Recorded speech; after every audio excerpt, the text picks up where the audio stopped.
আজকে দাদা আর বৌদির বাড়িতে খাওয়া দাওয়া ছিল, তো আজকে দাদা আর বৌদির বাড়িতে আমরা কী কী খেয়েছি সেটাই তোমাদের সাথে শেয়ার করব। তো সবার ফার্স্টে ছিল হচ্ছে চানা মশালা আর নানপুরি।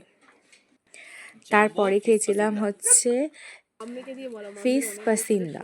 তারপরে চলে আসলো হচ্ছে ভাত আর ডাল আর ঝুড়ো আলু ভাজা, যেটা হেভি লাগছিল লেবু চটকিয়ে খেতে।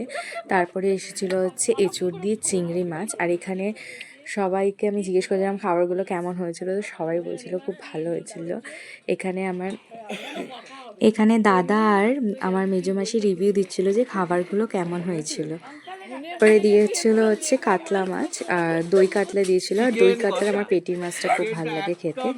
তারপরে এখানে কষা মাংসও ছিল, যেটা আমি নিইনি, যেটা দাদা খেয়ে রিভিউ দিচ্ছিল যে কষা মাংসটা কেমন হয়েছিল। তারপরে দিয়ে দিয়েছিল হচ্ছে ফ্রুট চাটনি আর পাঁপড়। তারপরে ছিল হচ্ছে রসগোল্লা, সন্দেশ আর আইসক্রিম। এটাই ছিল হচ্ছে আজকের মেনু। খাবারগুলো জাস্ট খুবই দারুণ হয়েছিল খেতে। তো যতক্ষণ আমি খেয়ে নিচ্ছি, তোমরা কিন্তু আমার চ্যানেলকে লাইক, সাবস্ক্রাইব এবং শেয়ার করে দেবে। Bye bye.